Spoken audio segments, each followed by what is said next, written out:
Welcome and thank you for tuning in to the home of the most competitive game coverage, most intense unit analysis, and the highest of high-level plays ever seen by two casuals who barely know where the rule booklet is. You're listening to This is for Worlds. Let us join Aaron and Fi and see what competitive topic is on the docket today. Hi, and welcome back to This is for Worlds. I'm Fi. And I'm Aaron. And Aaron, it's been a hot minute. Yeah. Yeah. And Life happens. oh boy, does life happen.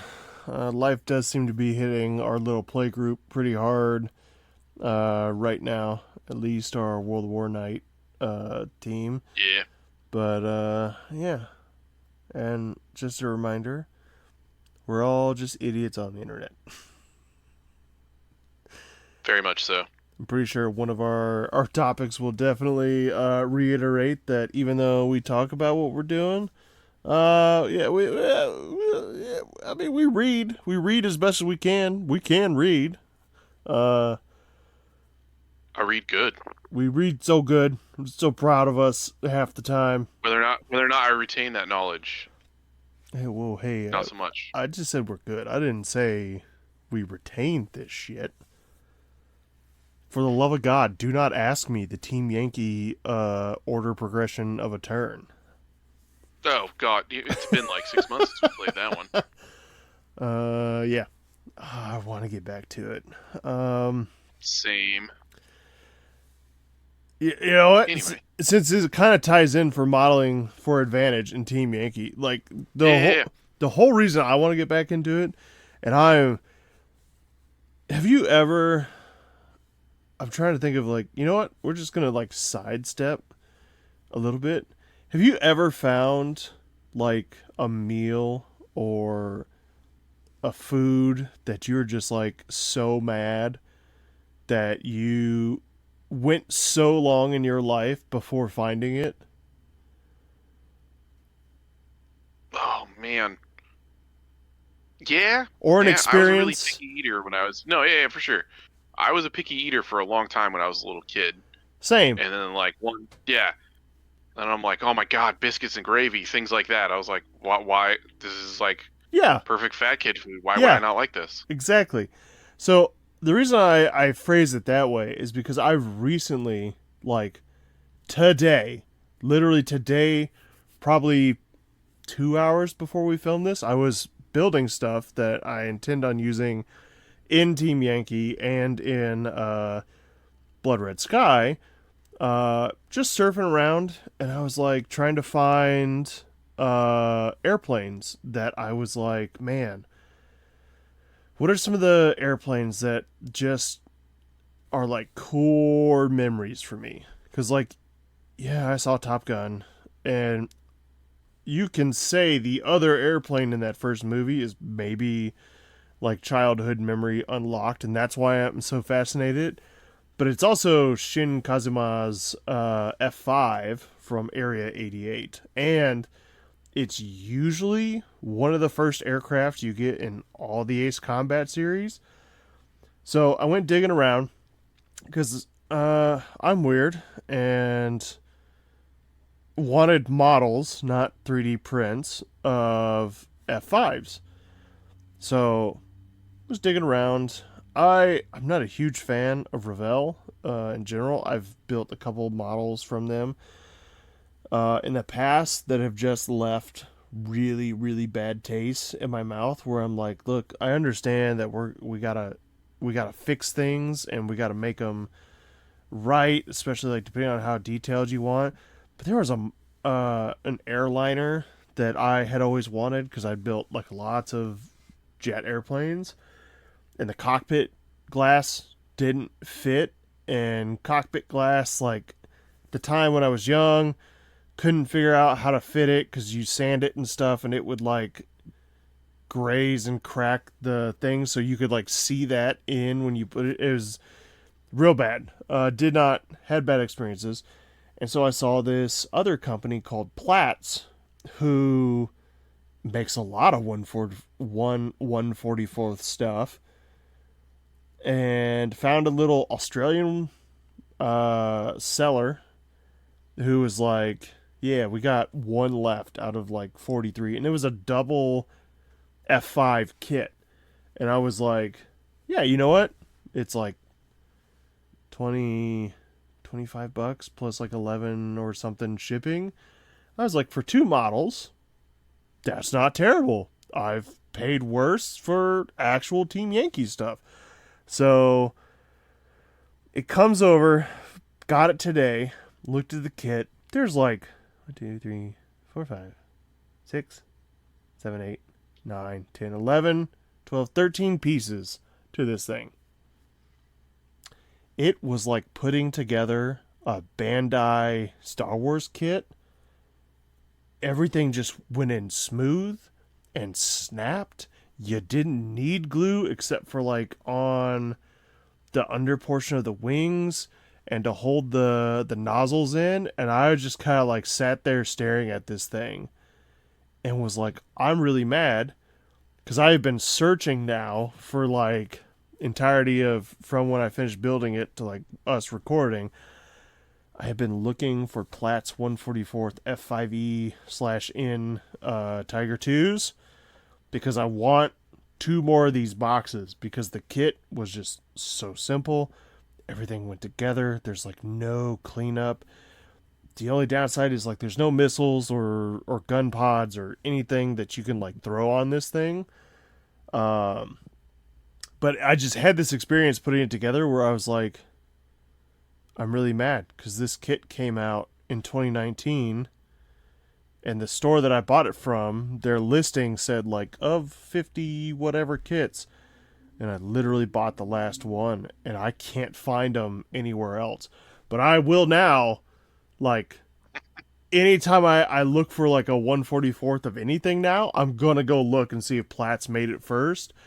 Because the F14 kit that I didn't necessarily want. I'm pretty sure I talked about the F14s in the last podcast. Like I skipped over them.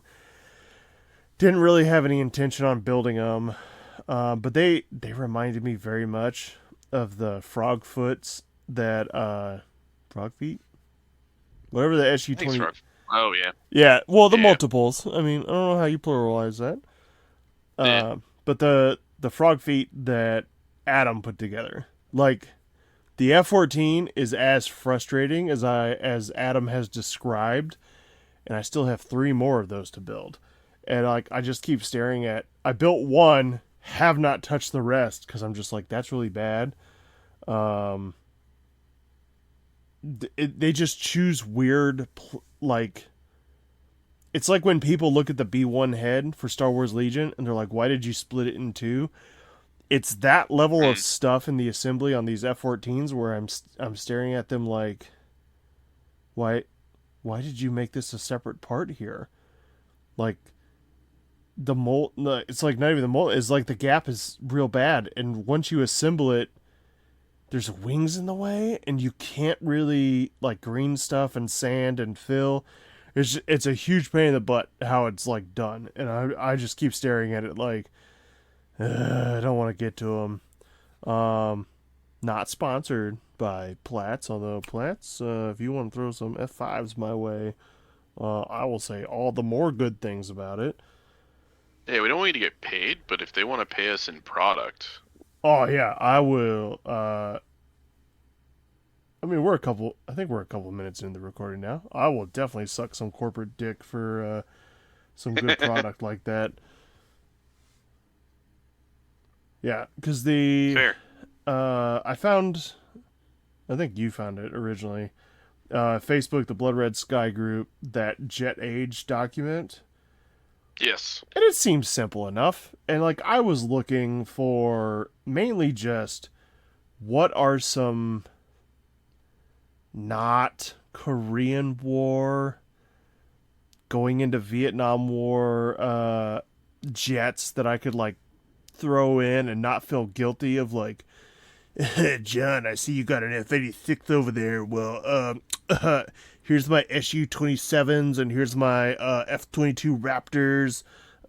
get wrecked nerd kind of stuff. I one of the reasons I was looking for the F5s was mainly because I was like, oh, it's like a low tier little fighter thing. Like it's pretty cool to set on the table. Um, yeah, I'm pretty excited for that. But man, I just keep thinking about how good that model kit was. I got another one for Platz, you said? PLATZ. Okay, yeah. That's one I've heard of most. I don't. It's been a long time since I've done like traditional model kits, but like Revell, Tamiya, all that. I've heard of all those companies, but Platz is not one I've ever Me even heard of. neither. They're primarily like an only a Japanese or potentially, I'm guessing Pacific Islander um company, at least their distribution, because like I said, the company that I got mine from is based out of Australia and was pretty good. um Also plan on, and this can also be used for either Blood Red Sky or Team Yankee, but I picked up a an Academy Navy E2C Hawkeye, which was Nice. also a really good little build. It wasn't amazing, but like I was just satisfied with how it went together. And then you saw me putting together the C-141. Yes. I was trying to get the name of this company. Rodin. I think they're out of Ukraine. Um, I'm surprised because even though it's injection molded, it looks like it has resin lines on it, like 3D print lines. But it's definitely plastic, and it's gone together super easy. Definitely needs a little bit of work, touch up here and there, but I'm looking forward to like being able to put those either on stands or on an airfield for Team Yankee. You'll notice I didn't say I painted any of these as per usual. Lots of assembly. I literally have a shelf right now that is just, it's a lot of shit just needing to be painted, and I don't know why I keep doing this to myself, but I keep going, grabbing the box of something else I haven't built yet on the shelf.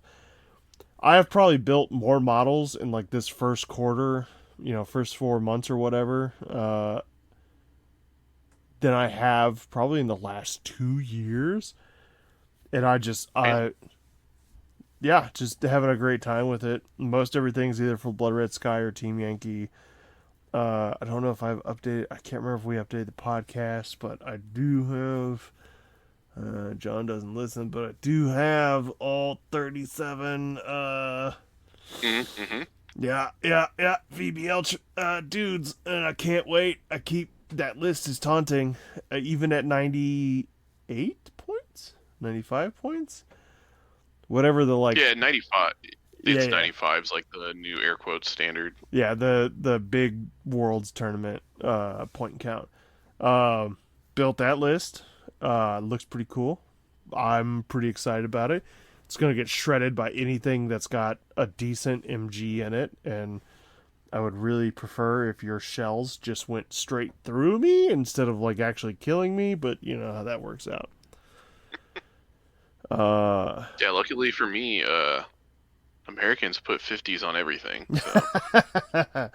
Yeah, and because we dropped down to 95, like it's not feasible to throw in like Mirages or Gazelles or anything.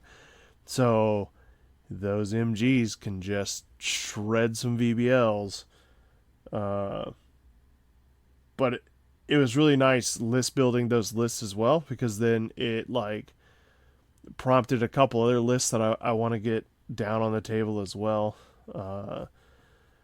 I don't want to put them on the table until they're painted again, and I'm trying to use that as a, I really really really want to play Team Yankee, but these have sat unpainted for so long that I should buckle down and get them painted.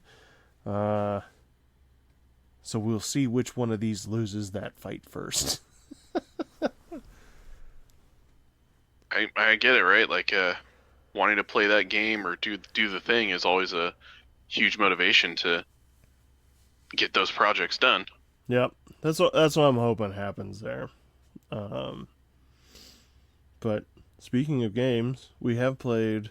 Well, I hobbies too, you know. I honestly thought you interjected there a little bit.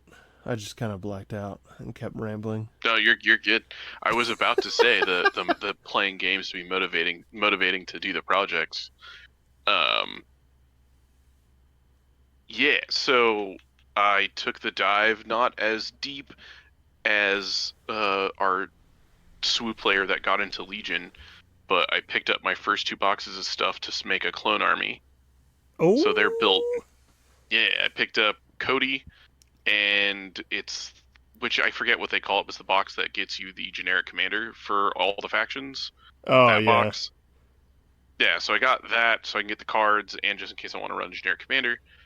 So they are painted up through just like white armor is done. So I just need to do the yellows because 2/12 is yellow. I was originally going to do double heavy, but the more I looked at and like started checking out lists that I might want to play, it's probably just going to be always Cody and the tank. And probably phase 1s, like phase 2s look super cool, like just aesthetically, but I really like the extent of the special weapon options that phase 2s get. Because I played Z6s for a shit ton of time playing Rebels. I don't want to pay all that more and attach them to clones. I'd rather play other things. So So you mean phase ones then? Because the yeah, only because like phase 2s, you only get Z6 and the mortar, right? right I guess then you said the and weapon fives options of the phase two. Yeah, like well, that was the thing. Like the phase 1 weapon options were way more interesting and varied than phase 2. So I'd rather go with phase 2s. Is what I was trying to say, I guess. I probably misheard you. Cool. Yeah. So you're sticking with the But yeah. 2/12 then? Yeah. I, despite it being generally considered to be a huge pain, I really like painting yellow because like when it's really crisp and bright, it's just super satisfying to me. That is true. Plus everything else that I've painted for Legion, even though like my painting style is a bit more like not dingy and dirty, it's more, you know, whatever the color I pick, I'm probably gonna paint it to like a more brighter, high contrasting kind of look. An all white kind of army like that I've never really done before. I'm not looking for because like all I've done is because I did all the armor, the white is just with airbrush, Yeah. so I can get a really even, nice coat of white. But painting the like undergarment that clones and stormtroopers wear Yeah, the is a bodysuit. huge pain in the ass. Yeah. Yeah. To me, there's like no good way to do it Nope. Just gotta buckle down. except just accept suffer. Yep.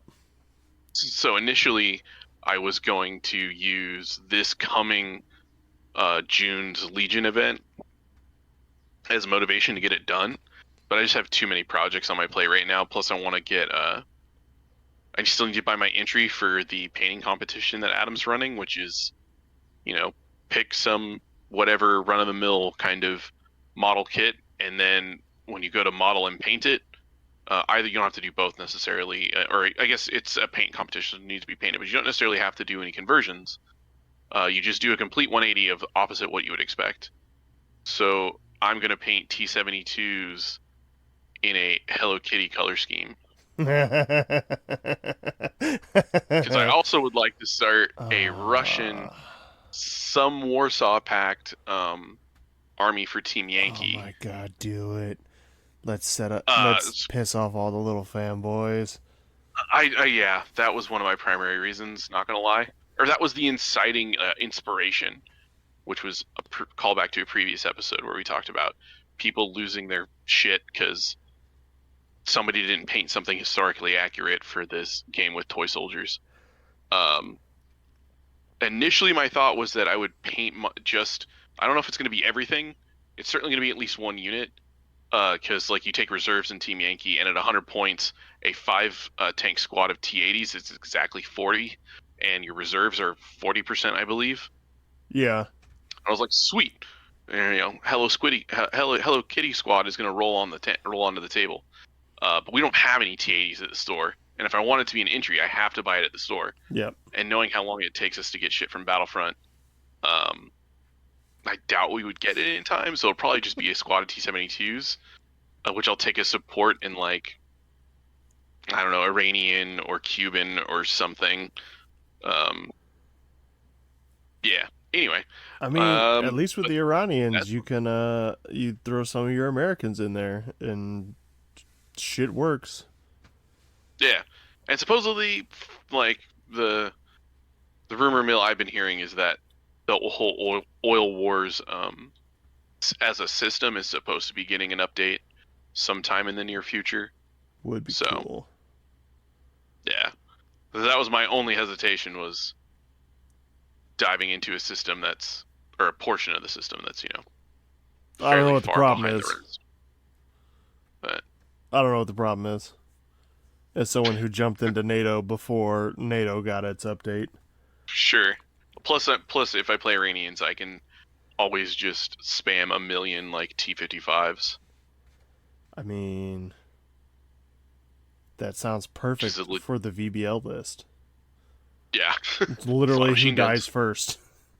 You outranged me, but I'm pretty sure I just kill you, so. Yeah, they're like front armor single digits, I think. Well, the 55s? They're not very good. Oh. Because do you get T-50? I can't remember now. I don't have the book in front of me. But I'll have to look. I don't even know if I have those lists, because I think the only one that I've ever considered actually playing is Cuban. And it even less so now that I have finished, because hey, you want to play Russian tanks but not play anything in Warsaw Pact? Here you go. Yeah. That was mostly the thought, was that I wanted to play Russian stuff. But yeah, that's fair. Plus, then it'll make John happy when I play John, so he doesn't have to do, because for him, that's fine. However you like your game, but usually he doesn't like to play as Yeah, he doesn't like blue on blue. Blue on blue. Yeah. Yeah, get over it, John. Yeah, that's what I said. Well, any more? Sorry for cutting you off earlier. No, that's fine. I'm doing a commission for Chase to try and get enough money for SWU, so I'm painting some Marvel Crisis. And that's basically it. Yeah. Nice. I won't talk about my entry since it's not a game piece. No, fair. But it's essentially okay. Kind of the same topic. Good. Did we already talk about this? I forgot. Now you have to talk about it. How do you not remember? Goldfish. Did I also not buy it from you? The Sturm Tiger. The big 380 millimeter rocket launching. Oh, yeah, I'm aware of what a Sturm Tiger is. Yeah. Cool. Bought that. I don't think you bought that from me. Damn, I thought you were up there when I bought it. The plan is, it's gonna be repainted as a John Deere tractor. Nice. We're gonna replace the shells instead of like explosive ordnance. The idea was like find some clear tubing or something and like put seeds in it, and then I was gonna call it like try and think of like a better name for it, but it was gonna be like this Seed Spreader 9000 or whatever. Yeah. Oh yes. Okay. You bought it while I was downstairs, like getting ready for the tournament. Oh, fair. Oh, right. Yeah. And then you just like talked about I could shoot seeds, and I'm like, I have no idea what the hell you're talking about. I mean, out of context, someone just walks down, and is like, "Hey, I bought this thing that shoots seed." And you're like, "I don't want to know about your dick, man. Like, keep it in your pants." Jesus Christ. Yeah. So we're a family store. Well, I mean, you brought up the tournament. You want to just start there? Yeah, yeah, Yeah. So the tournament you're referring to, I believe, if I remember correctly, is our May 4th tournament. Yeah, it's been yes. that long. And I know we mentioned it at the end of I our. have to go. Sorry, I was say I had to go look at the our when we recorded our last episode just to double check if we had talked Nah, about it or not. nah, we hit the like 2 weeks perfectly with my on call, and then the death in the family. So it was like, whoo, been crazy, going on lately. But yeah, I know we talked about it right before. Um, you actually got to play in this one. And just as a little refresher, this one we kind of broke the list building guidelines for Star Wars Legion. Every first Saturday of the month, we have a little event out here in Bremerton on the peninsula.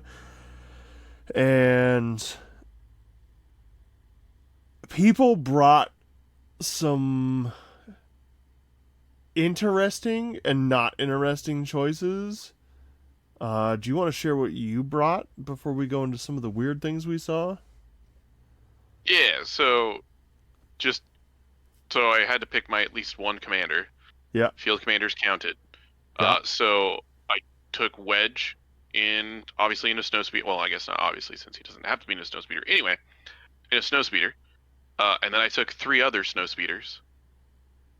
And oh, for crying out loud, two dish guns and a squad of vets and their medium blaster. It was basically like it was as I labeled it, which was Echo Station 57. It was supposed to be an outpost and a flight of four T-47s. One of my favorite lists, if not the favorite out of what I saw. Um, some people brought the like, I'm gonna bring a lot of Dark Troopers, which Oh, damn. yeah, that's a thing. Um, my first opponent brought Oops All Snipers for Gar, which I thought was going to be a brutal experience. Not as terrible as I was fearing. Um, Jed, one of our regulars, brought Oops All Core for Gar because he's an infantry medic in the real life army and just loves clone infantry. So he's been dying, and 10 activations. So I'm pretty sure he brought 8 clone P1s that were decently loaded and kitted out. I'm super glad I didn't have to play that list. And did you see anything else crazy? I know Alex brought 2 tanks, 1 snail tank for CIS. Yeah. I don't I'll know if anybody say, else really embraced the go crazy. yeah. I'll say Mike Kyle took like a bajillion stormtroopers. I think. Fair. Here, you can edit out awkward silence. Nope, I can just never. bring up. I can bring up everybody's lists. Oh, people actually put them in for once? Some people did, yeah. Yeah, some people Can did. you hear my cat blowing chunks in the background? Because I can. No. But while you That's look that up, unfortunate. I can at least talk about my first game with Jasper because I brought a very small Oops All Mandos list with Ahsoka. So it was fully loaded Ahsoka, fully loaded Sabine without Darksaber. Still had my land speeder, and then Clan Ren and 2 fully loaded Mandalorian Resistance. So that was 6 acts altogether, I believe. Up against Jasper's Oops All Snipers, he was mostly strike teams. He had 1 full arc squad with 5s and a generic commander. And holy crap, I took a lot of fire However, the land speeder did not want to die, and even though Ahsoka, like, I think she died like turn 2 or turn 3, it was pretty gross. Because turns out sharpshooter kind of negates the heavy cover to an extent on my land speeder, trying to protect Ahsoka, and range 5 just meant he could reach out and touch pretty much anywhere on the field with the deployment we had. Because I think we did advanced positions.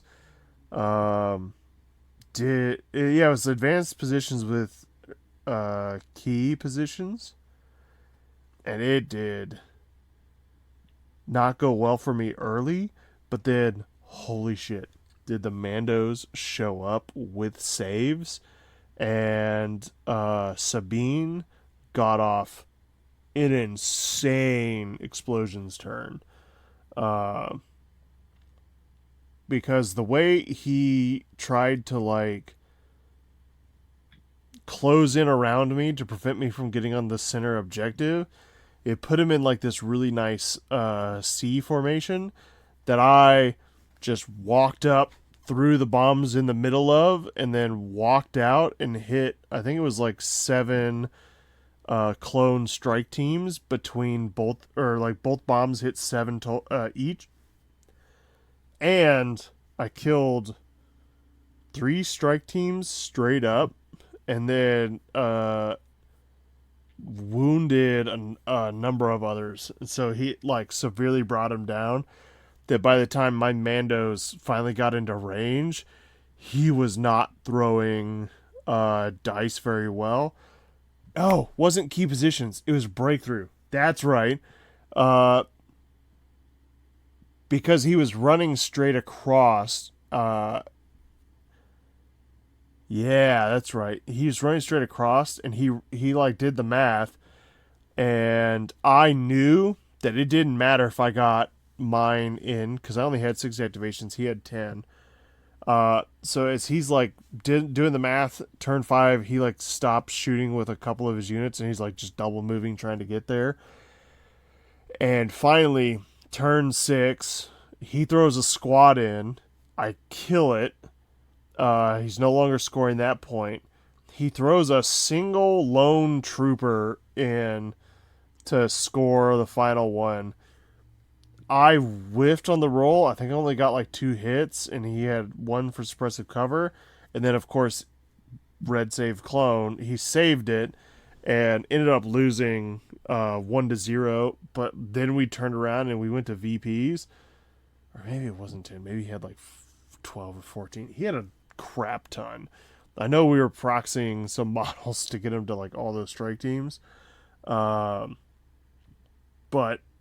just at the end of it, I've never seen Mandos save that well because they're stereotypically like, yes, they are red saves. Yes, they are impervious. Yes, they surge.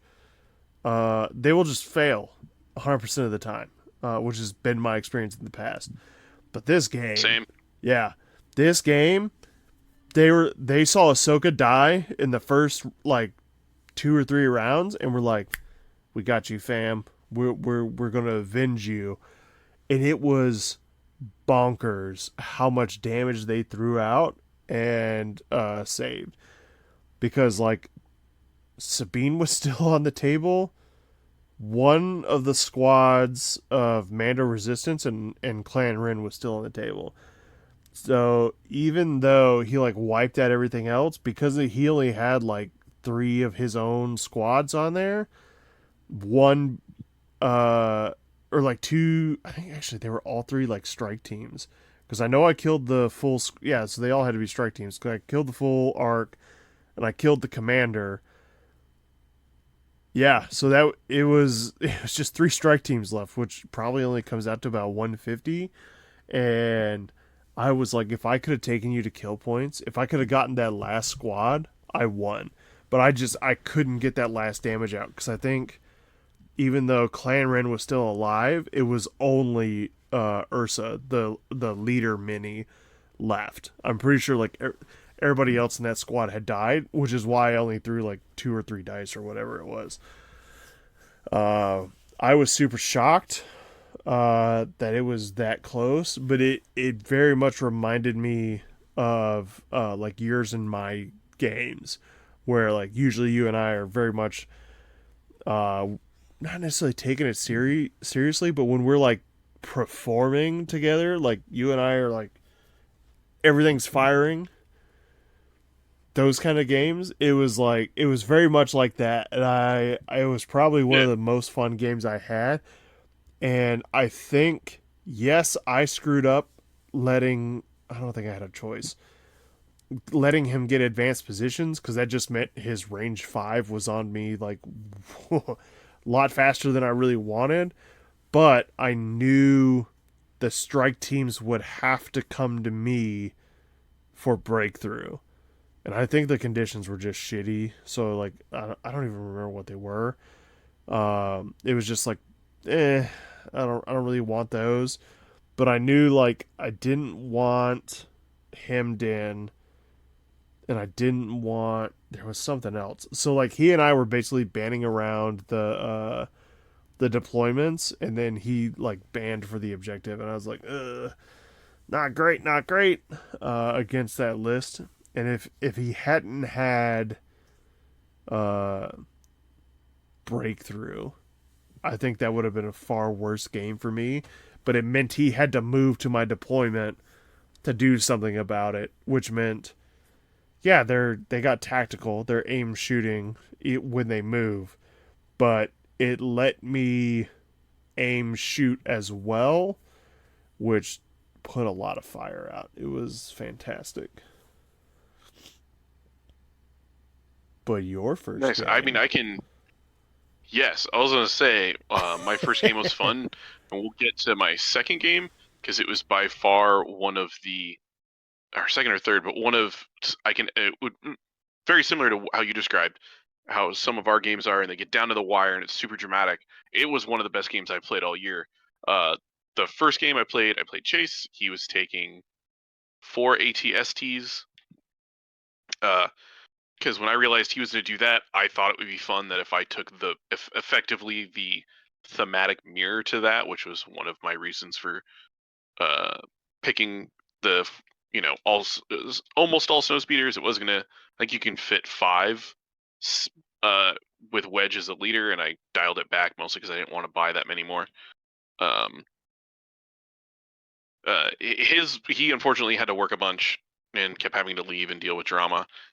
But holy moly, I couldn't roll bad because usually it was at least 2 to 3 of them were dogpiling 1 ATST each turn, and I was forcing him to roll to the tune of something like 12-ish saves on an ATST every turn, and yeah. Oh, excuse me, he had 4 ATSTs and Veers. He had So to get those Veers aims, was I think the only thing. Yeah, I think Veers was the only thing left when he conceded. So yeah, yeah. he certainly gave just as good as he got. It was, I think at the time that happened, I had one snowspeeder left.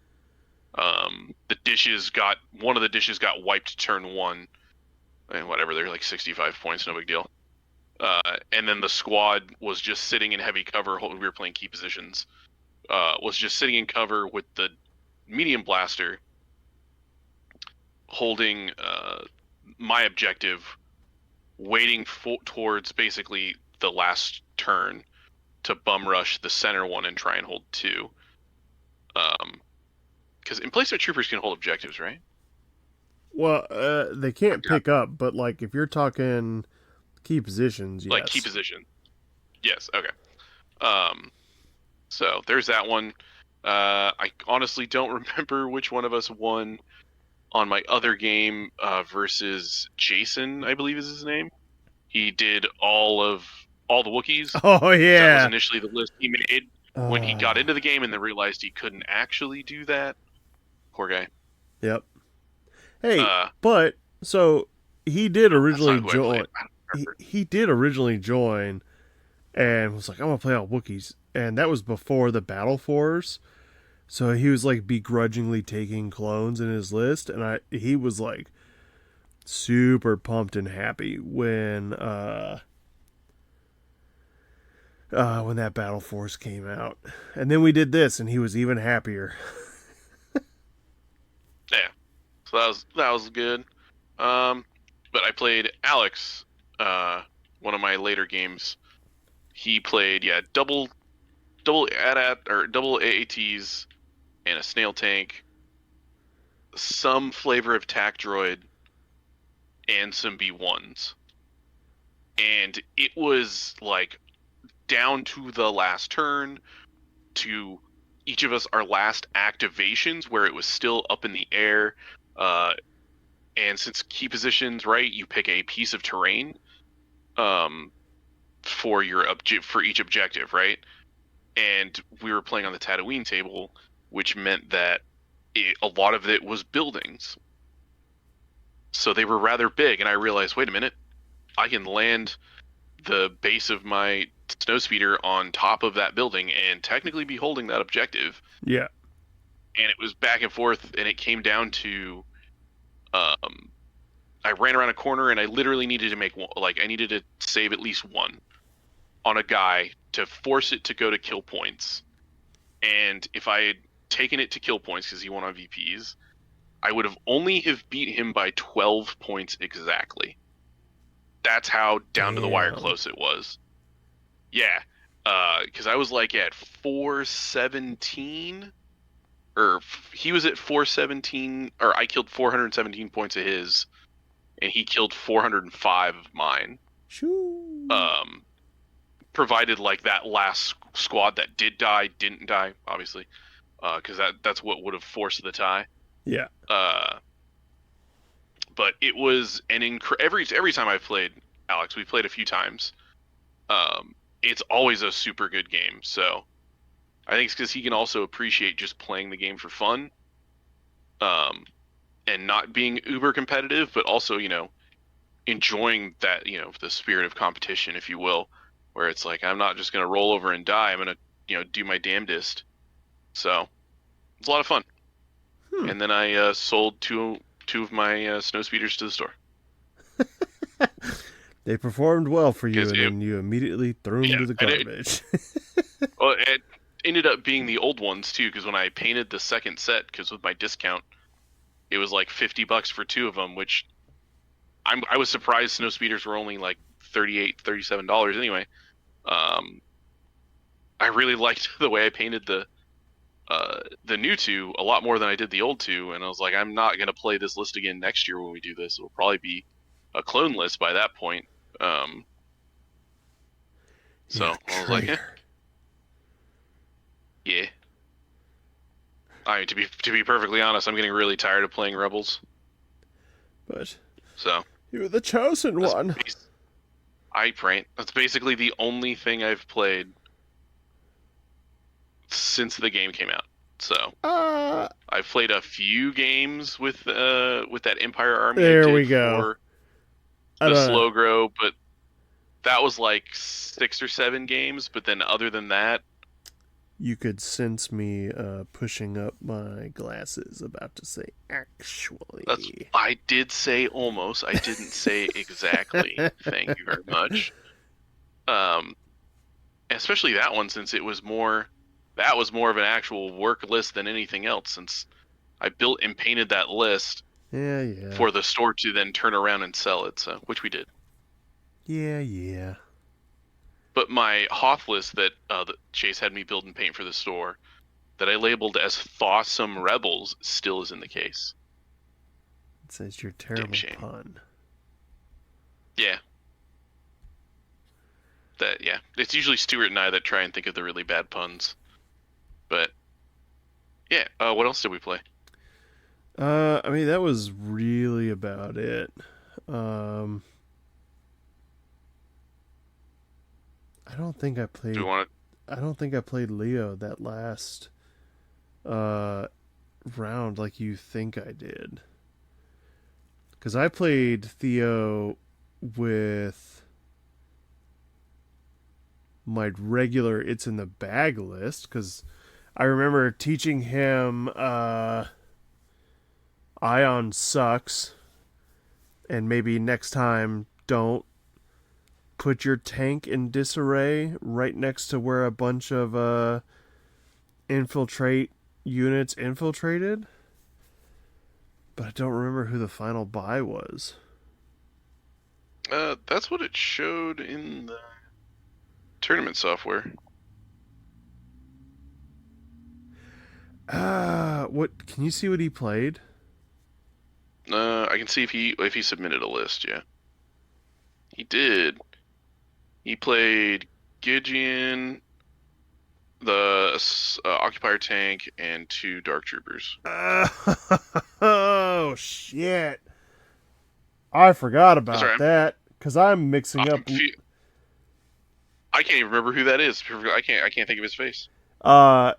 Because I mixed him up with Liam. Liam's the one who played Gar. Yes. Oh, it was his brother. That's right. Nope, friend. Right, they're brothers. Nope. Okay, friend. fair. I thought they were brothers. Yeah. They normally would play on like whatever days with like friends and brother. But this was I also made that mistake. I forgot about that. That did not go well for me.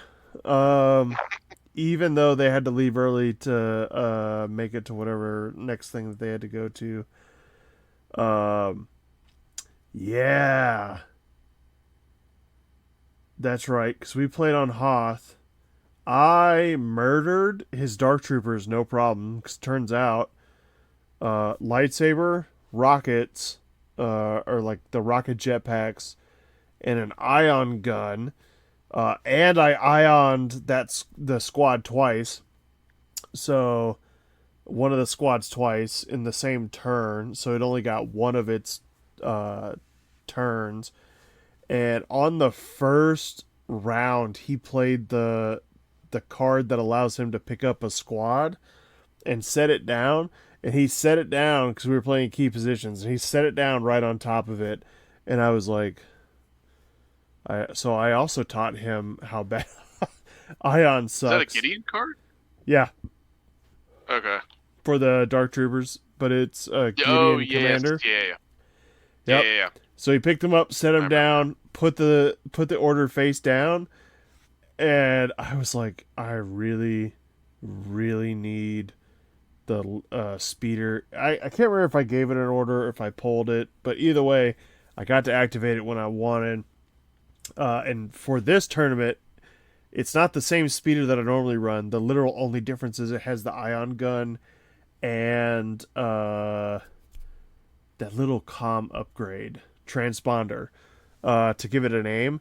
So I compulsoried targeting array or something. No, it's transponder because it's the one that if you don't have an order. I had to have pulled it. Yeah, so I pulled it just when I needed. And transpondered it, compulsoried, and then shot once with the ion gun, recovered, shot again. Pretty sure I killed like 2 models, but it had the extra ion on it, and he was just like, so that effectively loses its second turn, and I was like, yes. It'll go away as soon as you you assign it an order, but yeah, that's a squad that just stands there. And he goes, I don't think I'm going to like this. And I was like, nope. Because then Ahsoka gets out. And then she doesn't get to attack that turn. But she double moves, force pulls that squad into him. And he's like, this is going to be real bad. However, even though he had to leave early... and I killed the 2 Dark Trooper squads, the rest of his army was still alive, including that Gav with Moff Gideon in it.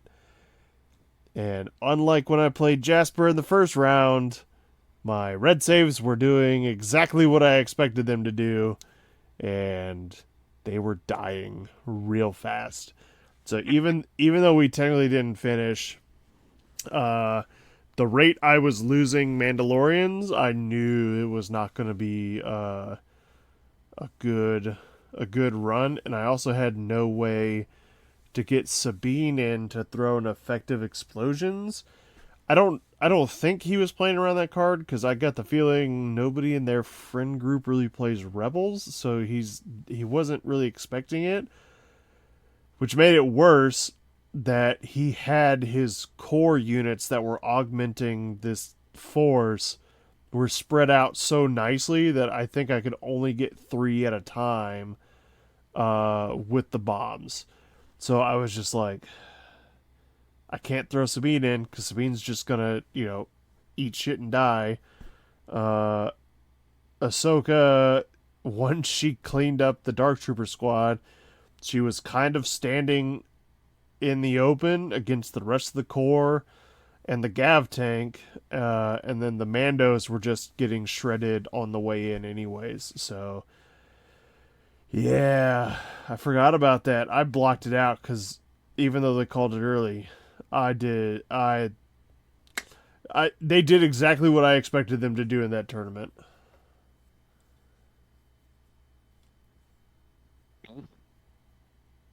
Yep. Yeah. So we did get.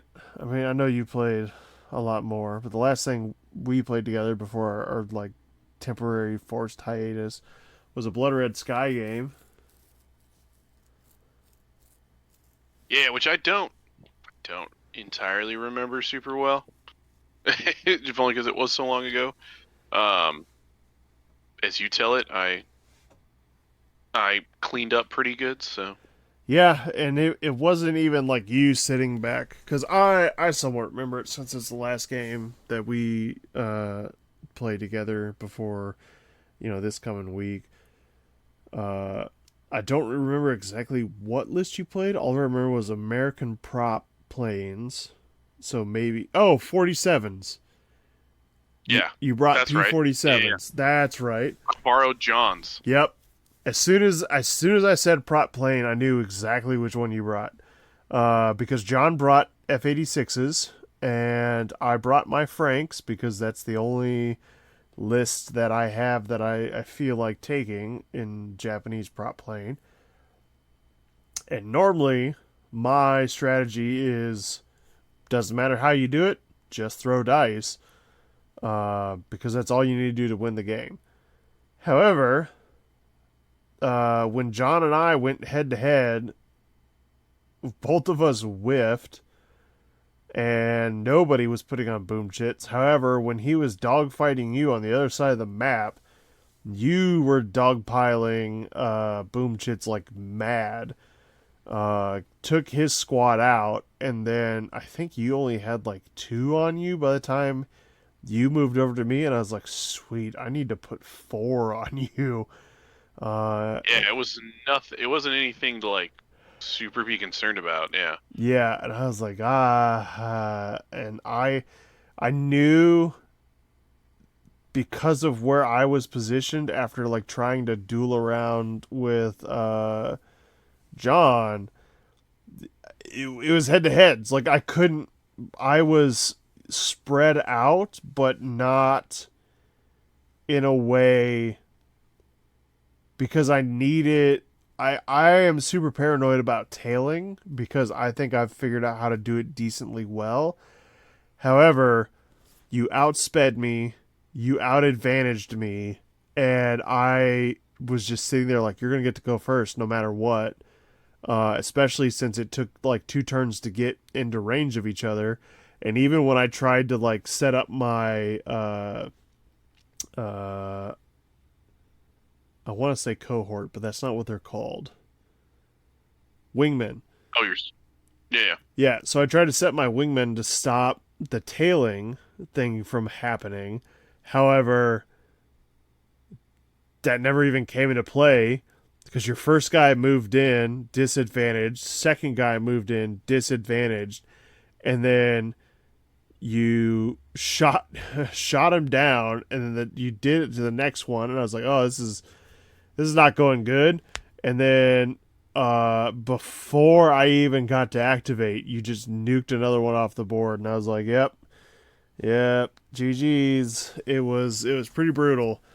Um, and I was already near the edge of the map, so like I did not have a lot of room to like try and like squeeze stall or flank.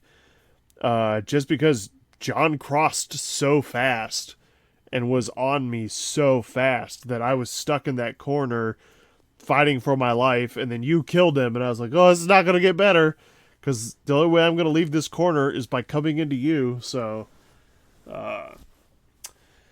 that I'm pretty sure that was like one of the fastest games we'd ever played. Yeah, because I think you dipped afterwards, Yeah, I don't remember and if you then guys started another. oh yeah, I Oh, we played started John late. again. Oh, maybe. Yeah, Okay. Yeah, maybe I did play. I feel like I played John again. that's fair. You could have. Uh, I just was like, yep. And that was what immediately prompted me into being like, you know what? I have a lot of Team Yankee, and I have a lot of aircraft for Team Yankee. 144th and 200th are not crazy. Like, because effectively, Blood Red Sky is just like, hey, just put whatever model you want on the table. It's all based off the base. So if you want to somehow throw a 1-to-1 on there and like shuffle around a base, go for it. Um, so I was like just kind of fitting around on the Blood Red Sky bases with like the Team Yankee stuff, and I was like, oh shit, yeah, we can do this, which is what prompted me earlier going in looking for a bunch of like early to mid jet age fighters, Vietnam era fighters, stuff like that.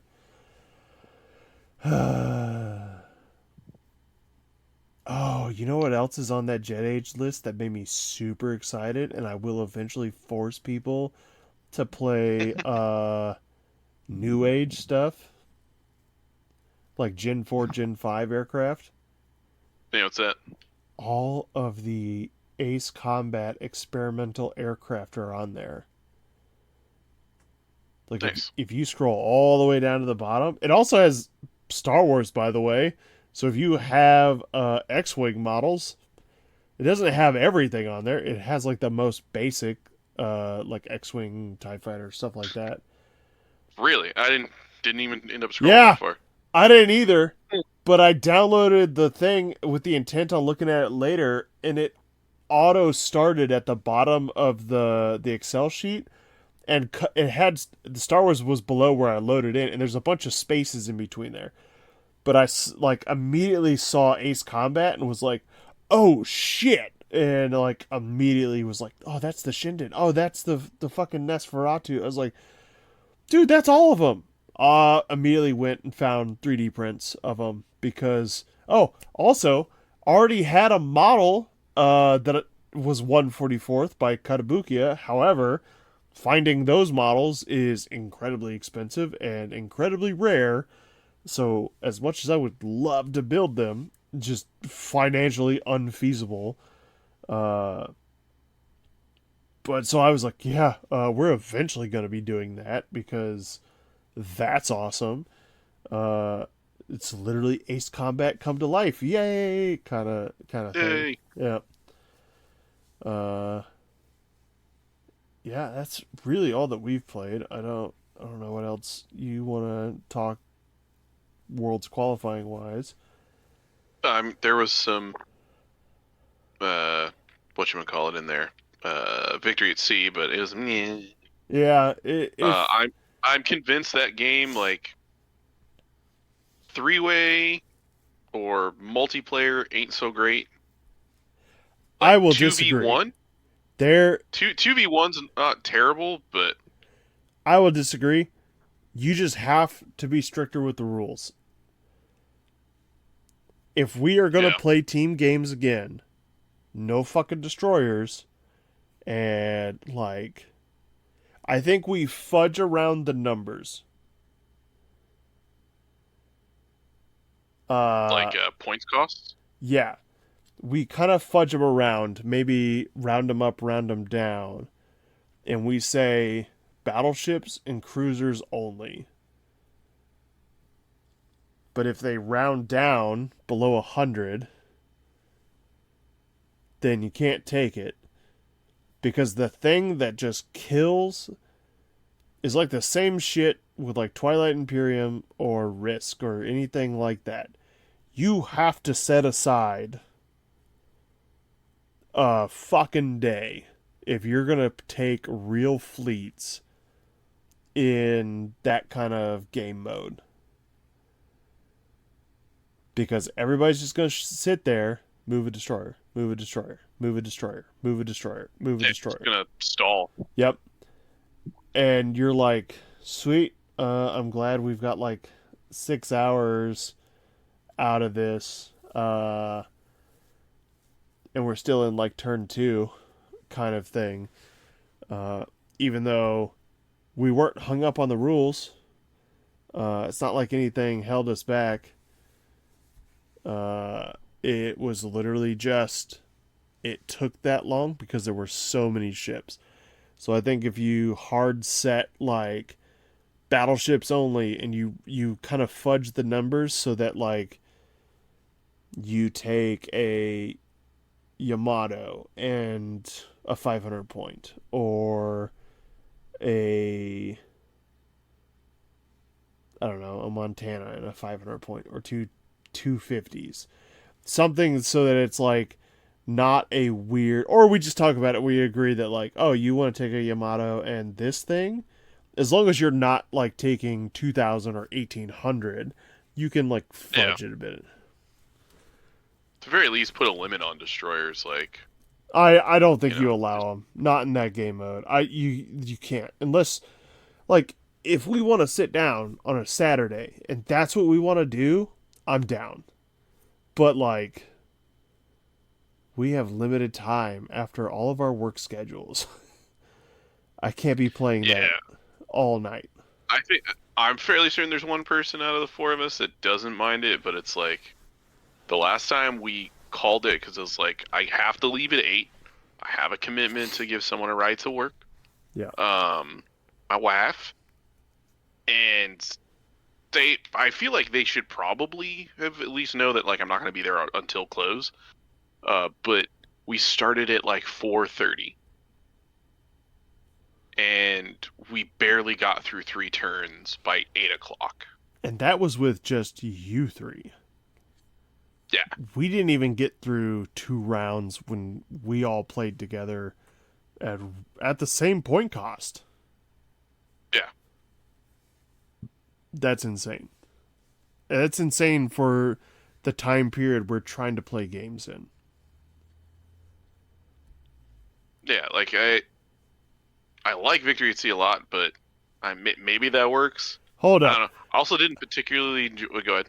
I'll let you finish because I'm just gonna we'll put a pin in that. We'll caveat that. Just a little asterisk in what you just said. Okay.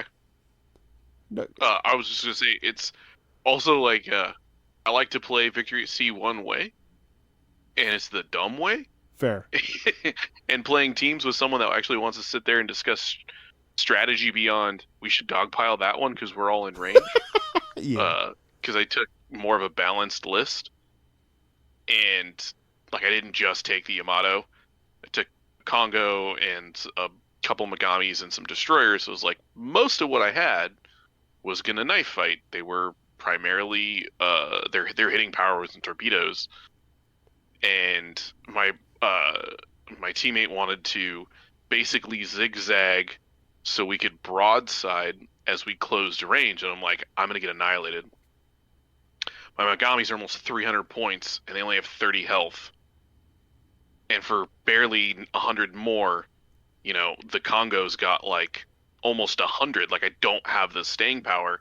I need to rush in and try and drop those torpedoes on the most valuable targets. Yeah. While the Congo and my teammate's Congo and his other stuff start lobbing shells and kind of like whittling away. And I was just like, it was very clear that he very much didn't want to do it that way. Like he was taking it super seriously. So yeah. But that was all I was going to say. You continue. No. What you were saying. So let's talk about how you like Victory at Sea, because the more I find out about Victory at Sea, the more I loathe this game. And yes, I enjoy playing it. I like the little models. I like shoving around my little battleships and my little submarines all over the fucking table. However, the fucking rules to this fucking game. Jesus Christ. You and I had this conversation the Thursday after at SWU night. How it needs that same little diagram that fucking Team Yankee has in the back of like all of its rule books that says, here's the turn order and here's how you do each of these steps. And even if it's just to like check critical status or whatever and a page, that's fine. But this, like, again, listeners out there in podcast land, we're all fucking idiots on the internet and we fucked up the rules again. I'll let you go over it since you're the one that discovered how we suck, apparently. Well, it was in numerous ways, but so a quick preface: the game doesn't feel inherently mechanically more complicated than a lot of the other games we play. Right? I just want to put that out there. I would say the most complicated is Team Yankee, hands down. Yeah. So to put it in perspective, the quote quick reference sheet for each turn or each phase of a turn and what you can do for Team Yankee is a 2-page spread or a single. If you print it, it's a single double-sided page. Yep. That's like size 10 font packed to the fucking gills. Yep. Like it in is little sectioned off boxes for like a flow chart almost. It's like when the teacher tells you get 1 page of notes and you have to put down every possible thing you might need to know. Yep. So you have to write really tiny kind of thing. But you know what? It makes sense and you can fucking follow it. Yeah. It was... So, was it the light guns thing specifically? Yes, that was one of them. So light guns inherently have the fast track keyword, which is in the box out for...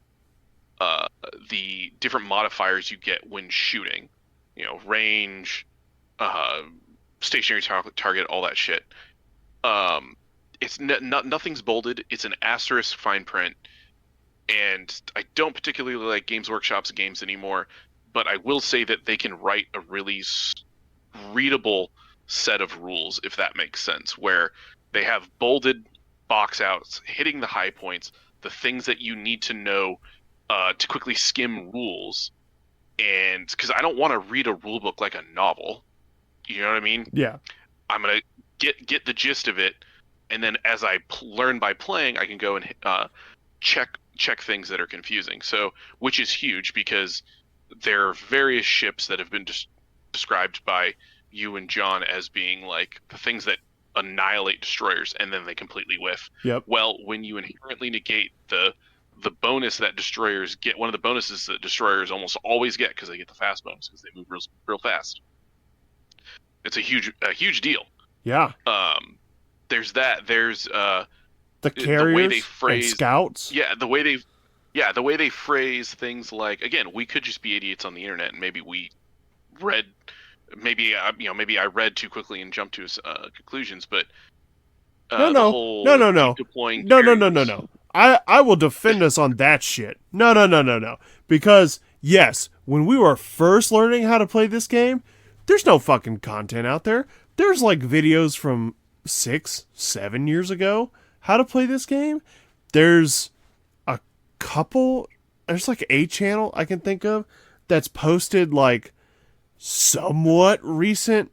Here's a bat rep of the game that I play. And that's it. So you're stuck reading this book. And yes, when we first learned the game, we're a little easy to skip over stuff. However, you, me, John, and Carl, who also just got into this game and did read that damn thing like an actual fucking novel, have all missed this multiple times. And I even sat down not that long ago and tried to figure out how to use scouts, because I was like, I wanted to like put them out there and do something a little bit more with them because I was like, oh, everything has it.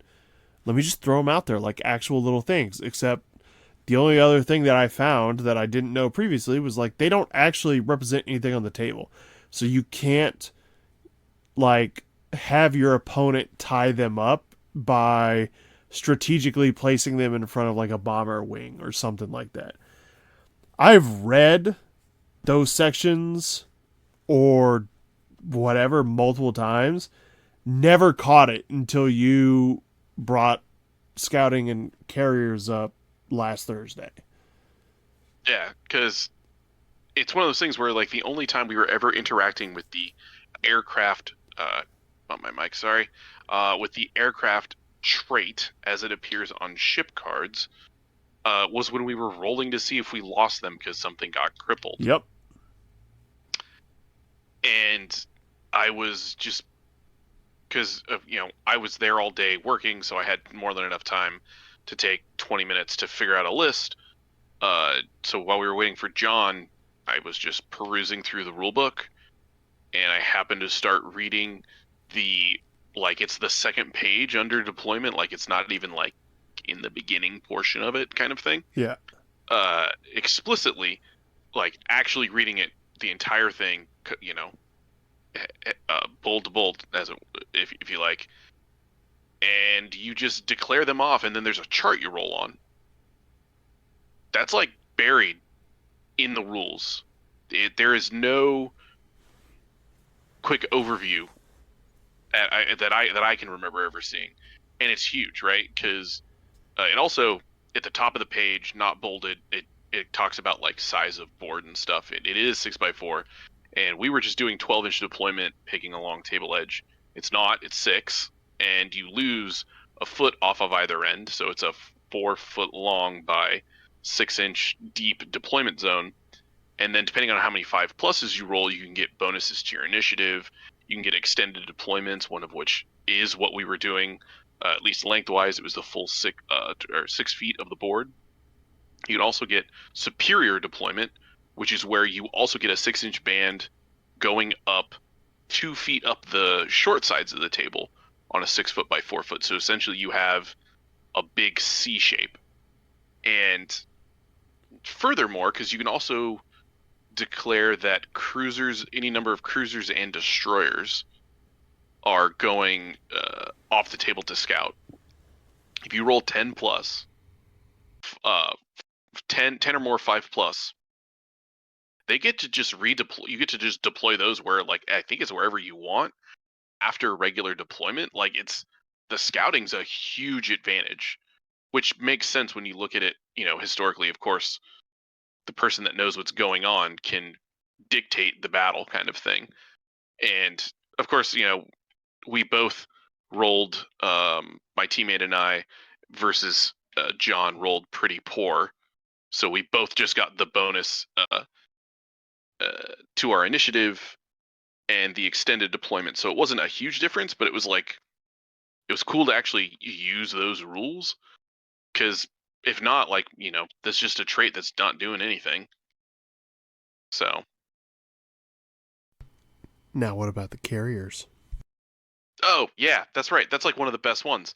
I can't remember exactly the breakdown, but this is again the higher end, like 8, 9, 10 plus, 5+ rolled. Mind you, I was rolling 12 dice because I had 4 things with 3 aircraft, 3 per.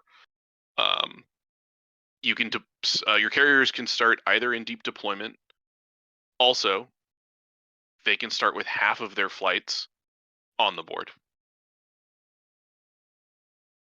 So, and the way I'm reading it makes me wonder if us just taking aircraft without an attendant carrier, like, I don't have the rulebook at home, but it makes me wonder if we are doing that right, or we do need to have carriers regardless, but that's the way that you get them deployed it all at once and actually able to do something. We do know with their numbers. Land-based are a thing. Sure. Yes, But- yes.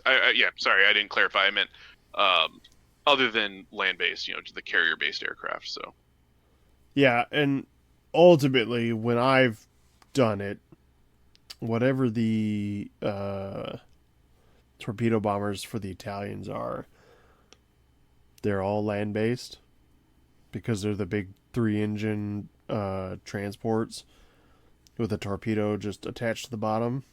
So I don't know if that's one we've necessarily been violating, but Yeah, that's the thing though, is that just reading it the way it was written, it both didn't say it was required, nor did it say that I couldn't do it the way we were doing. You know what I mean? Like, it was kind of ambiguous.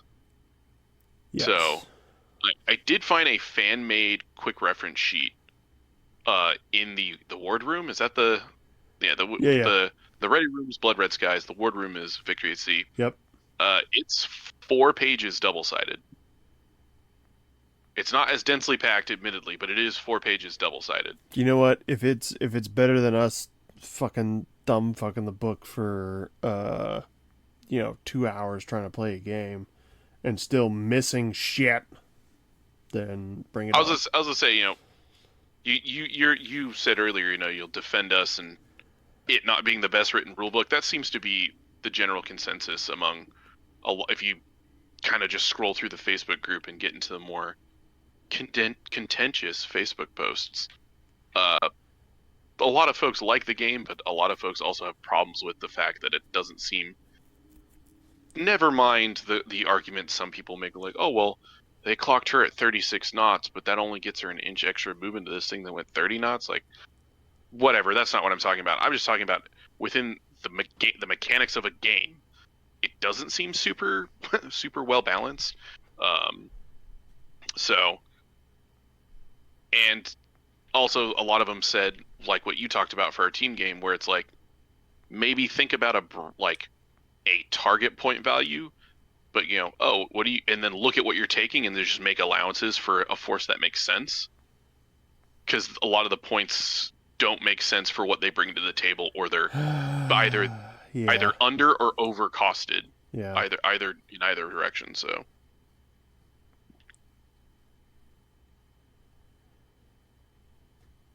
let's be real. Yes. It is probably only a fun game because you and I like the subject matter, and the critical system is fun. Yeah, the critical system is fantastic. Everything else about that game is like how prickly and abusive I am to our friendship, where it's like, yeah, I know you really enjoy my, like, when I let my assholeness down and you and I are friends and we play good games together, but fuck you, Aaron, like, kind of bullshit. That's how I feel Victory at Sea is. Oh. It's an abusive partner. It is. It's an abusive friend. And I won't leave. I won't leave. It respects me too much. Got dark real fast. Sorry. I just... Also, no, when you phrase it like that, it makes a lot of sense, actually. Like, getting Carl into it, don't mind. Adam, I'll apologize for if anything we ever said got you into this game, because I don't think I've actually played Adam in this game. Like Team Yankee, yes. This, no. So to me, I played him once. I did a teaching game. Nice. I'm at this point, like, I don't want to subject any other poor soul to this, unless they're just like, no, I need World War II naval historical game in my life. Well, if they want it, they're not going to be able to find it at the store anymore. So that, yes, we talk about that a lot, but it doesn't matter because guess what? Well, no, I mean, Carl still bought in. Yeah. Well, okay. Yeah. Didn't stop Carl, did it? Pulled it. It's gonna. Well, no, we pulled everything that was left, and it's gonna go on Black Friday, and then we're done. Sweet. So, because at this point too, fucking A, Warlord. Yeah, Warlord. I like the products you make, but probably gonna get them 3D printed. Yeah, definitely. Like if we ever wanted to do like the Midway scenario in the book, I'm not. A, because the cast or the resin ones I got were super jank, but I'm not buying. I'm not spending $120 on 4 carriers when I can spend like 60 for 4 3D prints, Yeah, or even cheaper if I can find STLs and then go, hey, Fi, print these for me. that's fair. So, Well, shall we move on to future competitive markets, or shall we call it? um, you got anything for future competitive markets? I have one thing. I'll let you go then, because I got nothing. Okay. Adams, his like narrative, air quotes narrative, like league thing for Marvel Crisis that we've talked about in the past. Yeah, We have a start date. It will be the first Friday in June. nice. So I'm looking forward to that. Luckily, I don't need to paint anything for it. Everything I own for that game is okay, minus 2 models. I shouldn't say that. But pretty much playing just X-Men affiliated characters in my 20-man list. Usually you play a 10-man list, but in this one for the 6 weeks of the league, you only can pick from the 20 you initially pick. And when they die in the game, they die for real this time. Ooh. No comic book deaths where they come back in a couple years, or you know, surprise, surprise, it was the plan all along, kind of thing. So I'm looking forward to that. It's going to be a lot of fun because I have not played Marvel Crisis, and I want to say not since last year. We might have played a few times, but it sure feels like at least 6 months. Which isn't necessarily a bad thing, honestly. Like, having breaks from games is probably good. I mean, So. it's partly why I really want to get back into Team Yankee. Why? Yeah, for sure. Definitely want to get back into that one. Yeah. And quick aside on that note, like, unless this is not like your main hobby, like the things that we support at Game Wizard and Blue Sky Hobbies in Bremerton, like that's my hobby. Like everything we do there, that's like how I spend a good 75 to 80% of my personal free time when I'm not doom scrolling or, endlessly replaying the same video games. Yeah. That being said, like I understand the hobby is expensive and hobbies in general are very expensive. I find it surprising the people that can like get endless enjoyment out of one game week after week, just playing like the equivalent of like Legion, like just 800 point pickups. Like, not saying it's not a fun game. If that's your jam, that's fine. Like, but I need some variety because sometimes it's like, no, I don't want my little 4-man team of X-Men skirmish game. I want to play on a big honking table with all my toys and play a big army game, right? Like, guess it's getting into the slicing down a niche hobby into more niche sections of things, but yeah, because gotta probably play 10 different games between minis and cards, so I think that's a good topic for next time. heckin' yeah. I'll put it in our little Discord. Because it spawned a couple things, but we're about an hour and a half in now. It's not bad for us. That's like world record pace right there for us. Normally 2 hour fucking can't shut up and we get excited and passionate about stuff. Yeah. Fucking Warlord games. Warlord, why do you not want us to love you? Why? I want to love you. And I want to do things. I want to love him a lot. I want to give him more money. If there was like an 8th day of the week and like an extra 6 hours in the day, like I would play bolt action. I'm not saying like you don't want to get into people. it. No, that's fine. Yeah. And that's one of the reasons I don't want to get into it. That and the store's tried, I think, 2 or 3 times to push and have that in the store, and it just never really took off. So, and their shit ain't cheap. I gotta tell you, 35% off is really good. So, That's fair. Well, Shall we call it there then? yep. You want to say goodbye to the peoples? Bye, peoples. I get to go clean up cat vomit now. Woo!